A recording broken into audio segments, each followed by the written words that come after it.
Al-Fatihah.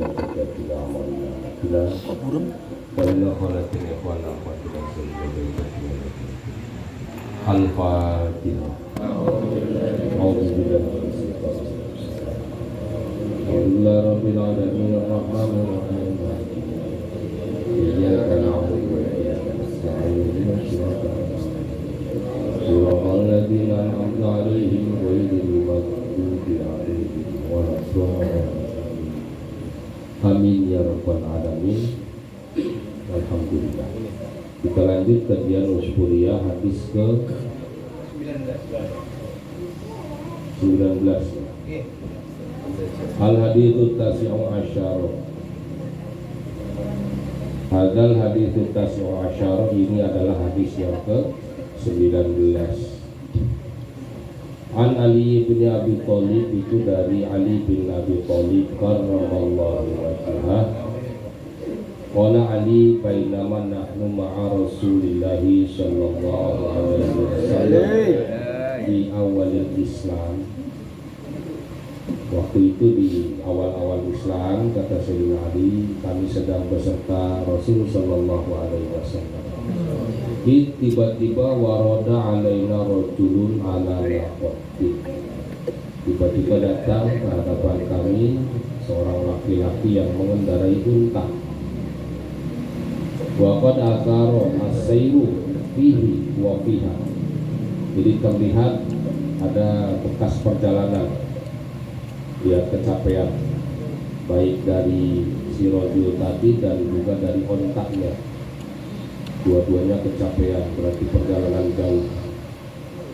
Wa bana alaihi anakun, dan nampak jelas alaihi kepada si rajul tadi apa yang jelas anak usafari, ayahnya perjalanan. Fawaqafa alaina, lalu berhenti di hadapan kami, faqala, dan berkata si rajul tadi, ayyukum Muhammadun, siapa di antara kalian yang bernama Muhammad? Kemudian Pak Umina ilan Nabi alaihi sallallahu alaihi wasallam, lalu kami syarah menunjuk kepada Nabi sallallahu alaihi wasallam. Ini Muhammadnya.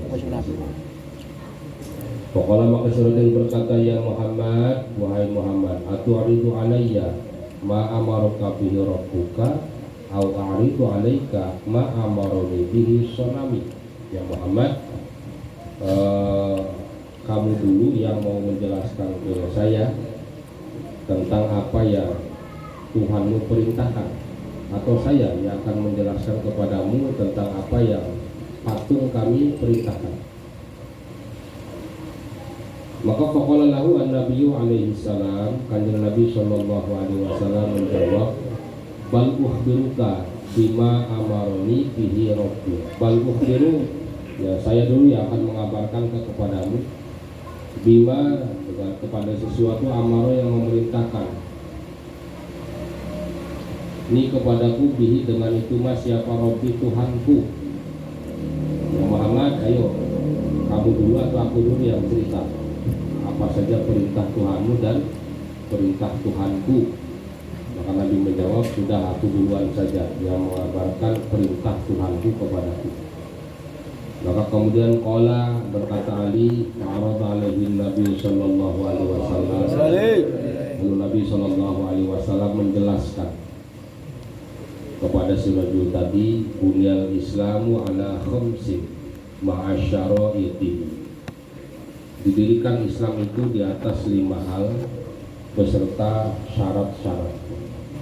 Kalau di Arba'in Nawawi, bunyal Islamu ala khamsin, kemudian menjadi rukun Islam itu berdiri tegak di atas 5 perkara. 1. Syahadat. 2. Sholat. 3. Zakat. 4. Puasa. 5. Haji. Ya, terus gimana kalau ada orang Islam tuh baru syahadat saja? Ya, baru syahadat saja, atau sholat, atau puasa, atau zakat, atau menek haji. Ya Islam, tapi berdirinya tidak tegak, mungkin goyang-goyang gimana. Jangan terus dikopar kafir. Tapi kata Nabi, orang yang meninggalkan sholat dengan sengaja itu hukumnya kafir. Ya, itu dibahas panjang lebar. Salah satu ada kitab namanya Manhaj Salaf di Fahmi Nusus. Di situ dijelaskan oleh Sayyid Alawi bahwa orang yang meninggalkan sholat atau meninggalkan puasa, kemudian dia tidak meyakini kewajiban, maka tidak dihukumi kafir atau murtad. Dia tetap muslim tetapi disebut fasik. Kenapa nggak sholat? Karena belum dapat waksit, karena korinnya belum mau sholat, sampai dirugian barang, nyalahin jin, ya. Kadang orang lain misalkan kayaknya saya kena sihir, kenapa saya kok ibadahnya males. Nah itu namanya fasik. Tapi kalau orang itu ditanya kenapa nggak sholat, dia jawab sholat itu tidak wajib bagi saya, maka itu orang sudah keluar dari agama Islam. Ya, tidak mengakui kewajiban sholat. Dunia Islamu ala khamsin ma'asyarati, beserta syarat-syaratnya. Artinya menjadi seorang muslim tidak cukup hanya tahu 2 kalimat syahadat, hanya mengucap 2 kalimat syahadat, hanya tahu sholat secara tekstual saja. Islam itu berdiri tegak di atas 5 hal. Di antaranya adalah 5 hal ini harus disertai dengan belajar. Kita belajarnya supaya tahu bagaimana tata cara melaksanakan rukun Islam. Setelah belajar ternyata asyhadu an la ilaha illallah itu isinya berapa Pak? 20 tambah 20 tambah 1 41. 20 wajib ya Allah, 20 mustahil ya Allah, 1 jaiz ya Allah. Kemudian asyhadu anna Muhammadar Rasulullah, 4 wajib di Rasul, 4 mustahil di Rasul, 1 jaiz di Rasul. 41 tambah 9 50. Nah itu asyhadu an la ilaha illallah wa asyhadu anna Muhammadar Rasulullah. Kemudian ditambahkan lengkapnya dengan akidah syariah 20 perkara. Dari mulai mati, ba'ats, terus mati, alam kubur, alam ba'ats, mahsyar, mizan, hisab, apalagi mauqif, sirat, surga, neraka, aras dan lain-lain. Itu namanya bunyal Islamu ala khamsin ma'a syara'itihi. Jadi nggak cukup kalau saya mengucap 2 kalimat syahadat terus bisa sholat, ternyata masih ada kewajiban, yakni ngaji. Udhulu fisilmi apa? Jangan tangguh kalau sudah jadi muslim, ya lanjutkan. Adapun pinter atau nggak pinter, paham nggak paham, yaitu hanya Allah yang maha tahu. Kemudian tumakola ya Muhammad, si rajul tadi kemudian berkata lagi, ya Muhammad, wahai Muhammad, ana Ghassan bin Malik, nama saya Ghassan bin Malik al-Amiri. Ternyata bapak itu namanya Pak Ghassan anak Pak Malik. Wa kana lana sunamun nutbahu indahu fi Rajab. Kami itu punya Tuhan, punya patung, yang mana patung kami setiap bulan Rajab disembelihkan hewan. Ya.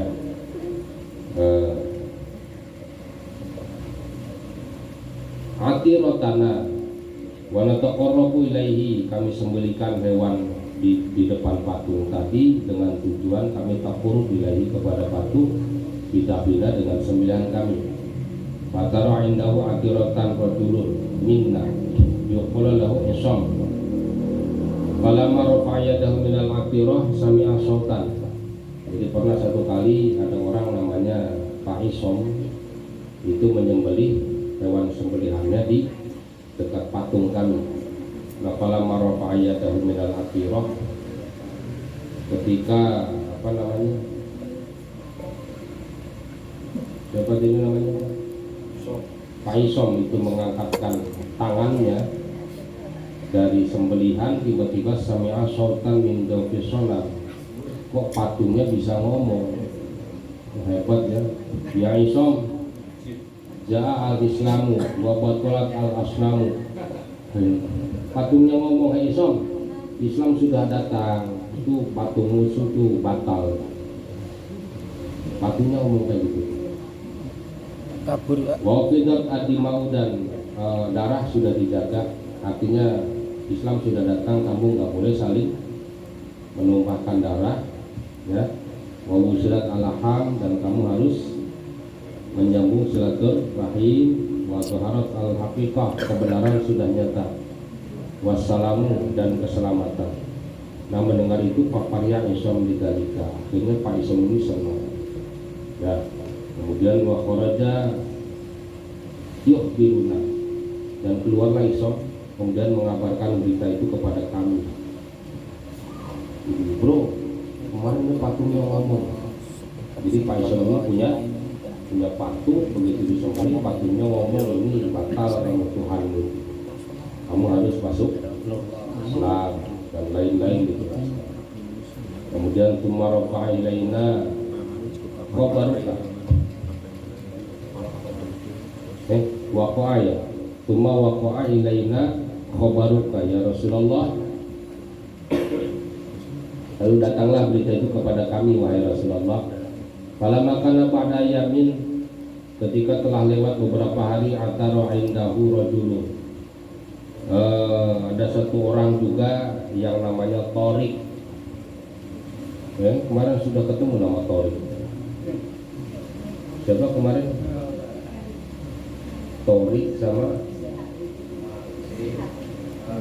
Sihab, ya. Sihab. Nah, di sini jumpa lagi nama Torik. Oh, berarti nama pasaran gitu. Andi atau Tregi? Bukan nama Islam. Kalau askar itu haji Torik suruh minggir. Kadang nggak nyambung. Torik pun itu artinya jalan, ya. Tapi kalau askar bilang Torik artinya minggir, beri jalan. Awas, minggir, beri jalan. Torik. Kalau haram. Yang ngomong haramnya supir, berarti penawaran ke Masjidil Haram. Haji haram. Bingung buat itu, Ustaz. Kok di sini haram semua ya? Itu sopir taksi nawarin, "Bu, ayo ke Masjidil Haram. Harganya 10 haram haji 10 real. Bingung ibu itu, apa yang haram, Ustaz? 10 real jadi haram. Mana tadi Pak? Rafa'ayadahu anil atirah samia sautan yaqulu min jawfi ya Torik. Demikian juga ketika Pak Torik melakukan korban di depan patung, si patungnya juga ngomong, "Ya Torik, wahai Torik, wa ita'an nabiyyu as-sadiqu waji'a bi wahyin natiqin." Sudah diutus nabi yang benar dan sudah datang membawa wahyu natiqin yang diucapkan minal azizil khaliq, dari Allah yang Maha Aziz al-Khaliq. Maka mendengar itu faqaraja yasihu fin nasi, dan dia keluar si Torik itu kemudian teriak di depan orang-orang bidalika, untuk menyampaikan hal yang demikian.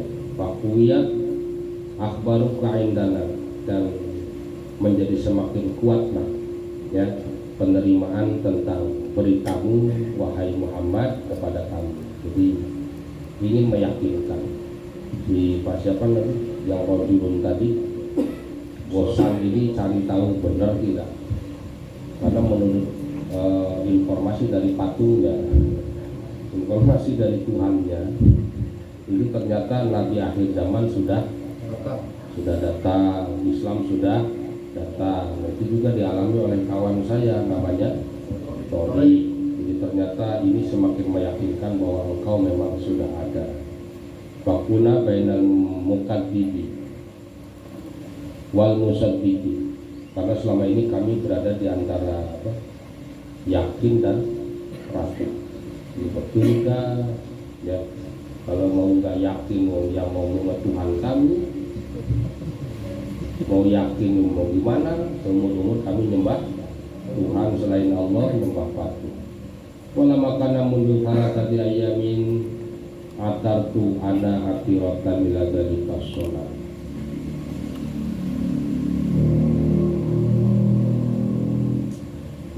Setelah berlalu kira-kira 3 hari, aku menyembelih kembali satu sembelihan ila dari kosonam untuk patung tadi, masih belum yakin. Malam marofa'at yadaya minha, ketika aku angkatkan 2 tanganku dari patung tadi, dari sembelihan, sami'tu sautan aliyan, aku mendengar suara yang sangat kuat menjauh sonam dari mulut patung, yaqulu bilisanin fasihin ya Ghassan ibn Malik al-amiri ja'al haqqu nabiyan hasyimiyan. Terus apa Pak? Bitihamatin lana,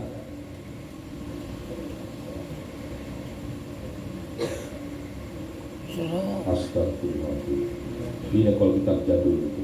Bitihamatin lina sirihi, bukan lana, itu lina sirihi. Wahai Ghassan, sudah datang kebenaran, maksudnya Nabi SAW dari Bani Hashim yang datang untuk menolong orang Mekah. Assalamatu wal khadilihi, wassalamatu, dan adapun keselamatan.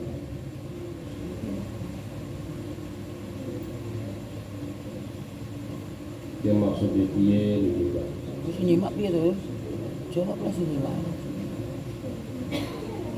Oh, lina sirihi, itu tetap untuk menolong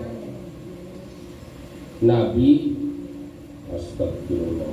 Lina sirihi, bagi ya itu tetap bagi yang menolong Nabi, assalamatu utawi keselamatan, wal khadilihi, dan itu tetap bagi yang menghinakan Nabi, an-nadamatu, adapun penyesalan.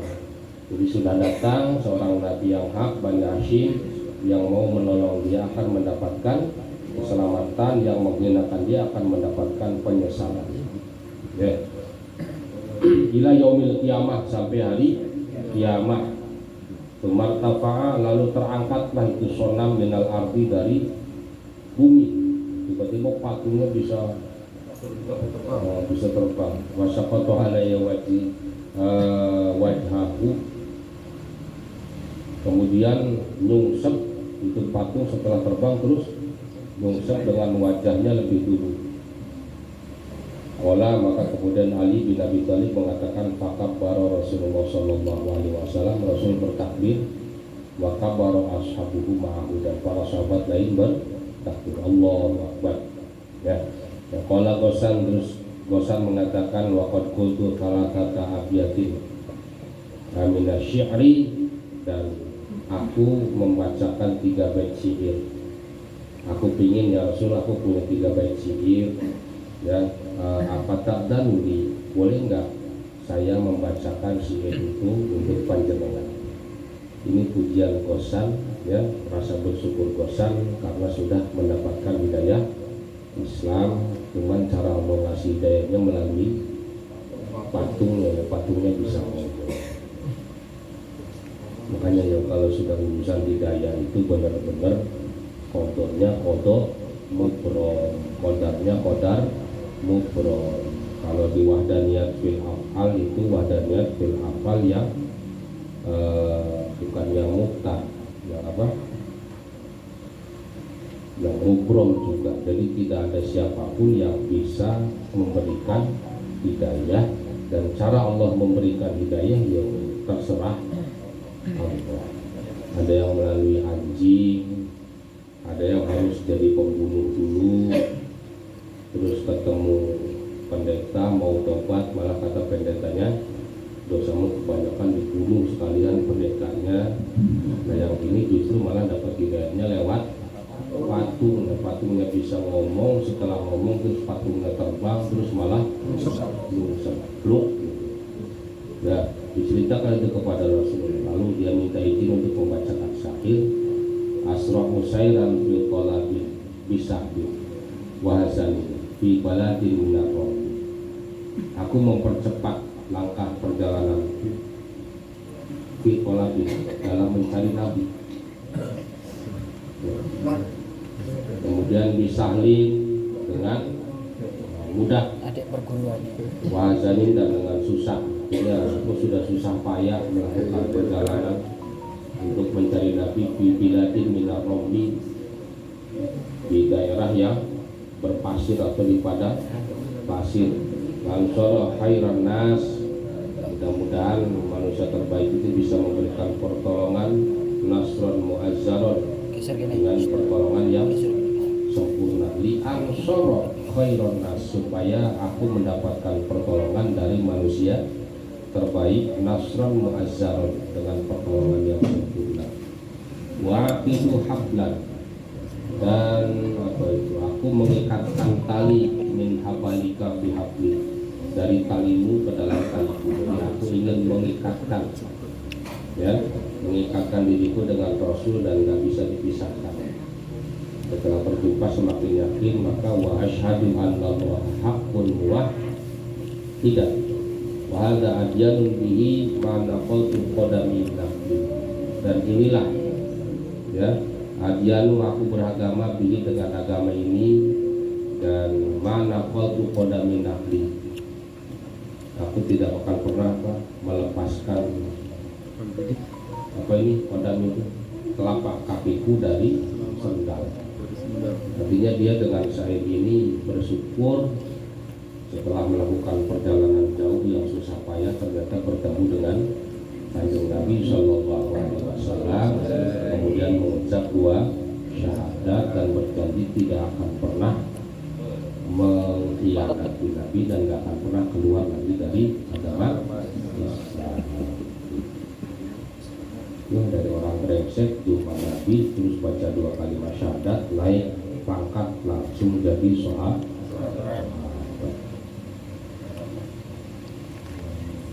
Sampai sini ada yang mau bertanya silakan.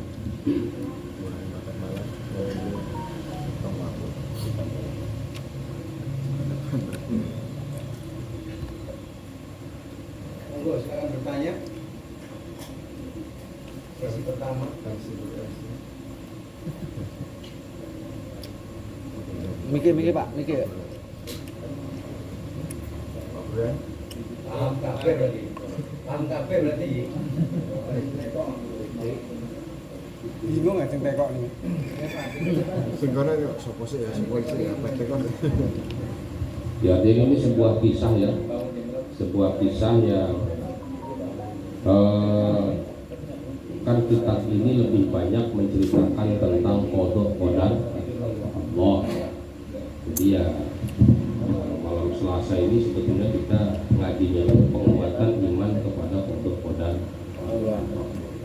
Ucapannya yang sambil dengan kesebelasan itu ya Allah wa'alam.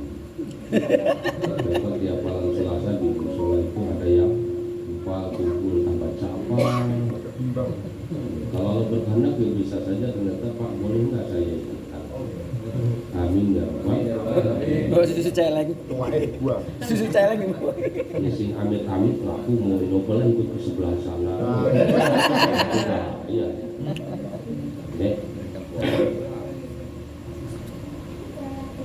Makanya usahakan kan. Oh, ini nyumbang tua, saya nyumbang tua. Rahmatan di konsumsi bahwa agama yang jadi rahmat. Makanya sudahlah, jangan menjadikan Islam ini sebagai beban, baik bagi umat ini ataupun yang non Muslim. Jadi kita ini sebagai umat tadi harus menjadi solusi. Ya minimal solusi kelihatan sama orang lain itu kok enak ya jadi umat tadi. Deh, kok kayaknya jadi umat Islam itu nyaman. Udah jadi umat Nabi kok wajahnya tuh petak-petak, ngamuk aja. Ini kok nggak asik. Ya.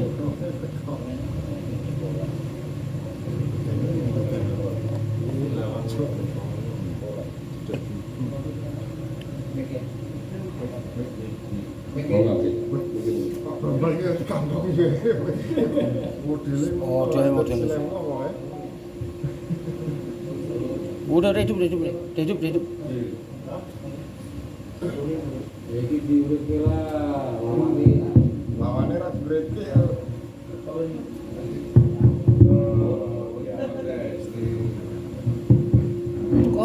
sini si MC. Apa kamu sing MC? Terus sih.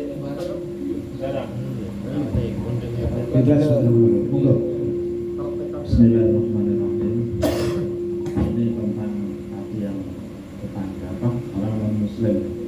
Jadi pernah ketemu ngobrol-ngobrol sama orang non muslim. Itu dia bilang, kalau saya kan non muslim, Kristen. Kalau pengen tahu bahasa Arab itu bagaimana, Pak? Aku bilang, juga apa-apa. Cuma bahasa aja kan, pengen tahu cara bahasa Arab kan, juga apa-apa. Nanti kapan waktunya saya ajari ya. Teman roh, Angel. ada ta. Tapi ya tetap saya nggak suruh baca ta'awud atau bismillah enggak. Yang penting ya baca sudah selesai. Terus aku bilang ya kan banyak juga orang penderita yang tahu Arab. Iya. Itu menurut Pak Yai gimana? Besok suruh ke bintang 9 aja, Itu nggak Pak. masalah, ajari saja. Ajari kan? Rahim di Arab itu yang pintar bahasa Arab. Ajari saja.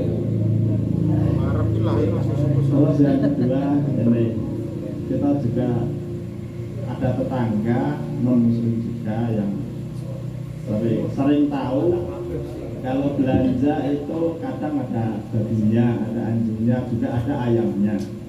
Tapi kalau yang ayamnya biasanya sudah dimasak itu diantar ke rumah. Itu Pangan air kalau cuci, Pak. diantar ya tetap terima kasih kan.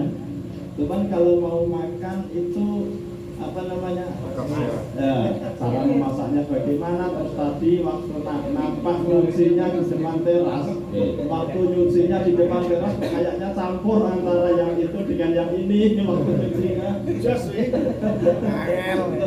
mungkin kalau kita kan nggak tahu wali mereka tak beda-beda tak dari satu, jadi mau dikasih ya terima kasih, tapi mau dimakan kayaknya kok ragu nggak dimakan ke anaknya kecil-kecil kok ya Pak apa itu Pak apa itu Pak. Nah, ya, terima kasih. Assalamualaikum. Besok antar ke rumah aja, Pak.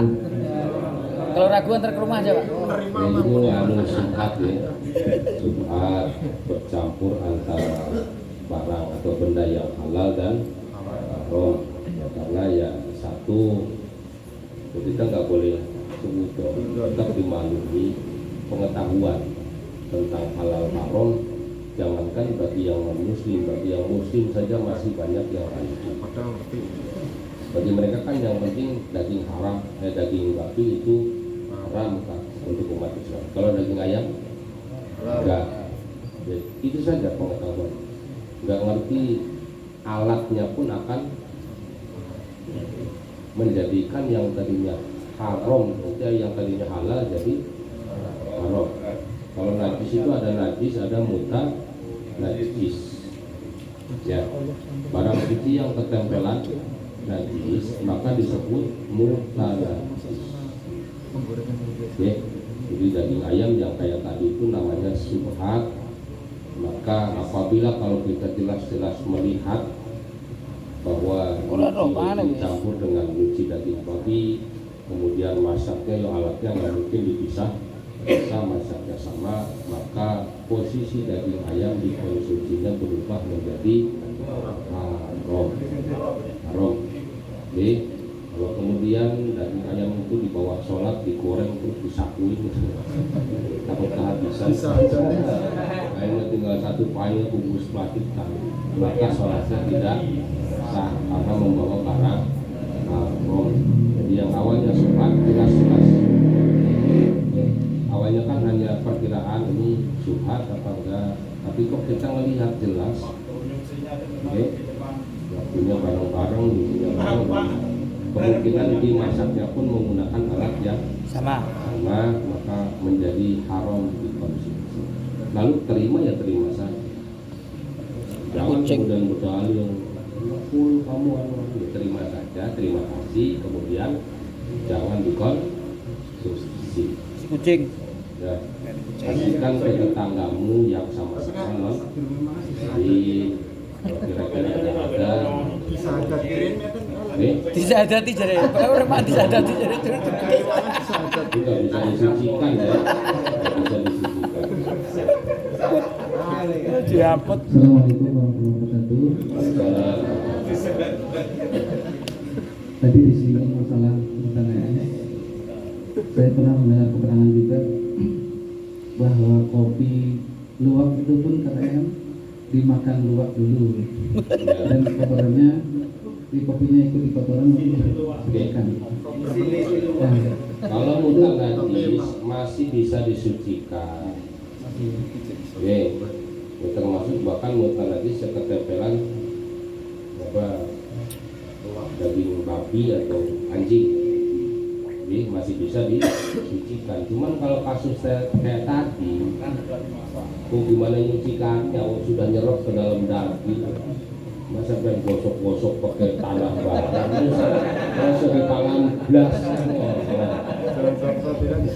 Jadi tergantung kasusnya seperti apa. Tadi kopi luwak itu kan bentuknya keras, kopi keras, dan saya ingin yakin telek luwak nggak nyerap ke dalam biji. Ya, kalaupun nyerap itu najisnya bukan najis mughallaz, najisnya najis mutawasithah. Ya, berarti kopi itu di dalam khususnya dalam perut luwak itu kemungkinan besar nyampur sama teleknya dan lain-lain lah yang najis. Nah, begitu keluar itu yakin dengan itu nggak mungkin langsung ditumbuk. Ngel. Baru keluar telek dipangan pasti dicuci ya, berkali-kali dicuci, jadi sudah jadi kopi yang bersih baru kemudian diproses. Oke. Terus yang kedua ini, nah ini misalnya ada hewan ya, ikan kan kadang tuh makan kotoran kita, misalnya gurame atau lain. Nah ini kan betul-betul dia makan najis, pasti tubuhnya juga terkena najis. Gimana nih kasus seperti ini? Ya, nanti kan ikannya disembeli, apa namanya, diapain Bu? Ikan siangi. Kalau malam? Biasanya kalau siang, kalau malam dimalumi. Nah itu perhatikan di dalamnya. Kalau bentuknya masih kuning segede gini, terutama lele, biasanya tinggalan di sini nih Pak. Ini kurang alami waktu jadi santri itu nyolongin lele kiai kan. Nah si panganannya ya telek santri. Kurang yakin dibilang. Masih ada itunya, dibuang itunya, kemudian dicuci bersihkan. Ya, kalau jijik ya, kalau jijik sudahlah itu nggak ada dalil. Kalau jijik mau didalilin apapun jijik. Ya, nah itu hewan jalalah namanya. Tetapi mazhab Hambali menghukumi mengkonsumsi daging hewan jalalah itu haram. Mazhab Hambali. Dan punya ayam diliarkan gitu, dikeluarkan ayam kan ke tempat sampah, kadang matokin bangke dan lain-lain. Nah itu hewan jalalah, termasuk lele. Ya, mazhab Hambali menghukuminya apa? Haram. Kalau mazhab Syafi'i nggak haram, tetap halal. Tetapi kalau ketika di siangnya atau di malamnya jadi masih ada barangnya dibuang. Ya.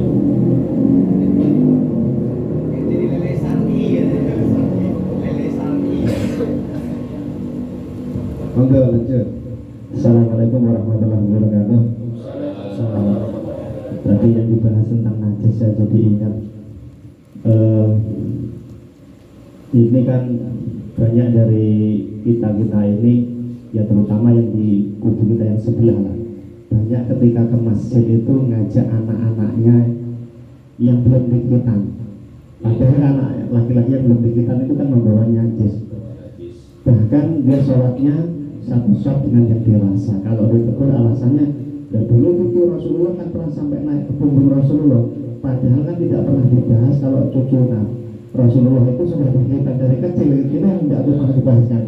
Tetapi kalau kita mengingatkan, kadang-kadang ngomong gitu, pengen ke masjid musola saja kok ngajak anak aja dilarang. Terus itu bagaimana hukumnya yang anak belum berhitan terus dia sholat di samping baca satu sok dengan yang dewasa, dia kan membawa najis. Yang satu deret itu bagaimana yang menyentuh anaknya, nyentuh bapaknya, kemudian bapaknya nyentuh sebelahnya itu.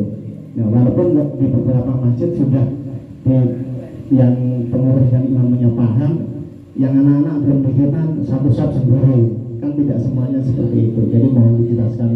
Ya, terima kasih.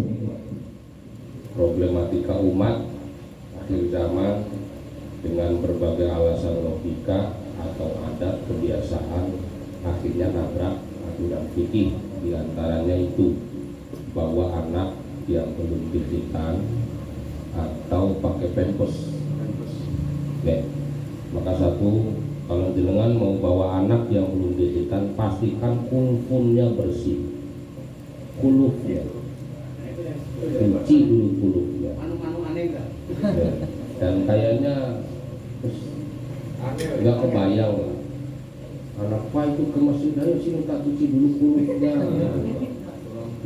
Tinggal masih. Kalau anak itu bagaimana kalau dipakaikan pampers, pastikan pampersnya pampers yang baru. Dan kemungkinannya bisa dipastikan anak ini selama kita bawa sholat tidak pipis. Oke, pampers bisa diakali, tapi kuluf ini yang susah. Oke, karena saking sulitnya, madorot, ribet gitu, maka anak yang masih belum dihitan atau anak yang dipakaikan pampers itu hindari dari dibawa sholat. Sebetulnya Rasul sudah memberikan solusi. Anak-anak itu shotnya di balik belakang, di belakang bapak-bapak. Ya, laki-laki dewasa, kemudian anak-anak, terakhir perempuan. Yang harus ibu, Pak. Perempuan apa? Hasilnya belum jadi ibu. Nah, itu kemudian gimana? Ada salah satunya berdalil dengan itu, Sayyidina Hasan Hussein itu sampai menaiki Rasul. Dipastikan semua ulama sepakat bahwa Hasan Hussein kondisinya sudah aman dari najis. Dan Hasan Hussein nggak pecicilan kayak anakmu.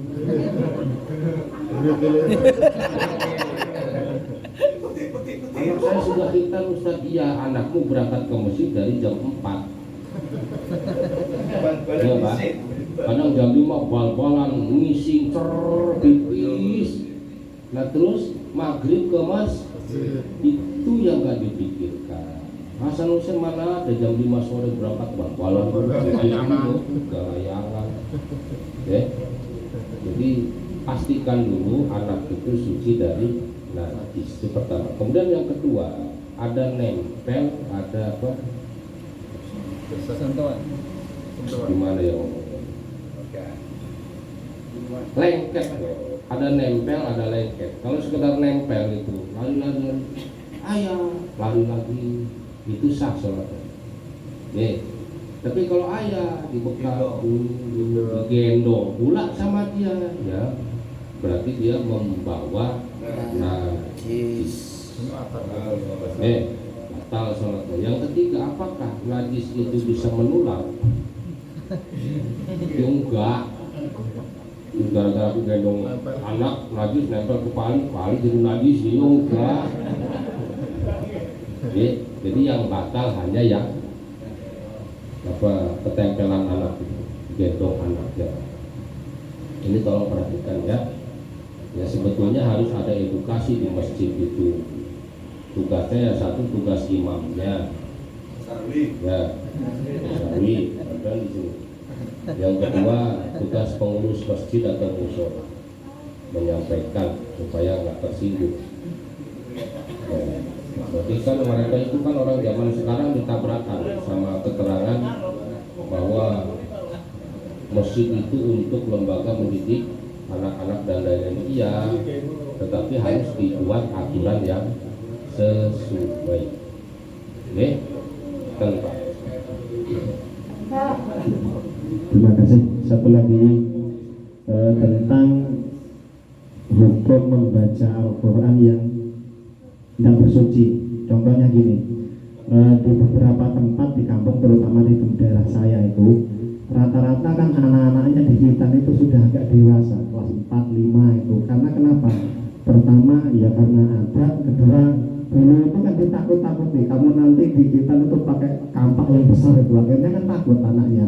Kemudian kalau dari orang tuanya juga nggak paham tentang fikih, nah anak orang Jawa walaupun sudah dari Hitan gitu.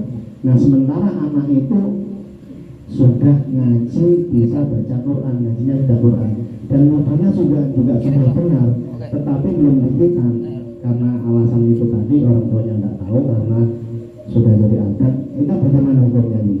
Terus kasih pemahamannya ke orang tuanya bagaimana itu? Mohon dijelaskan. Gimana ya ngomongin? Mau dibilang dosa nggak, saya kasihan. Mau disahkan mau berpahala ya saya nggak wani. Membaca Quran adalah jenis ibadah yang harus suci dari hadas, bukan suci dari najis. Suci dari hadas berarti harus punya wudhu, harus mandi junub. Oke, mandi junub dan wudhu sah kalau bersih dari najis. Sudah kelas 2 SMP masih kuluk, lah itu masalahnya. Jadi awalnya dari anak itu pipis, cara mencuci manuknya itu kuluknya dicuci enggak? Itu yang jadi problem. Jadi masalahnya bukan di najis baca Quran tapi nggak suci, masalahnya kuluknya ini yang bahaya. Kuluk itu menyimpan najis. Lagi nyimpan najis kok wudhu. Sementara untuk wudhu butuh syarat, bersihkan dulu najis. Ya, oke, kita kasih elang. Wudhu tidak sah kalau ada najis di anggota wudhu. Oke, nah kuluk anggota wudhu bukan. Maka kalau ibadahnya baca Quran sah, dia berpahala. Paham Pak? Oke, sah dia berpahala walaupun belum sunat. Tapi kalau untuk sholat tidak bisa. Gambarannya gini, sampai kok pengangguran, ada cicak ekornya cabang, kan sakti katanya. Terus cicak ekor cabang itu ngising, akhirnya ini teleknya nih mau tak anu ya. Ini bukan ngomongin sirik-sirikan, bukan ceritanya, karena kan orang kampung akhirnya teleknya diambil, taruh di kertas, untuk jimat buat apa, dikantongin, terus baca Quran. Kondisi Anda sudah punya wudhu, sah nggak baca Qurannya? Sah. Berpahala? Berpahala. Megang Qurannya boleh, karena Anda sudah cuci walaupun bawa telek cicak. Tapi kalau sholat tidak bisa, kan ya? Jadi untuk ibadah baca Quran tetap sah dan dia berpahala, tidak haram kalau dia sudah wudhu walaupun kuluknya bawa najis, karena kuluk bukan anggota wudhu. Kan Bu, paham Bu? Jadi cek kuluk suaminya.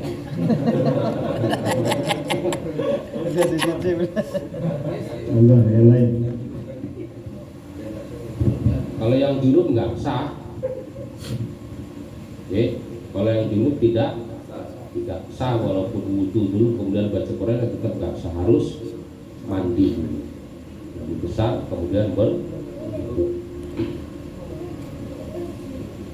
Gak paham ya? Assalamualaikum warahmatullahi wabarakatuh.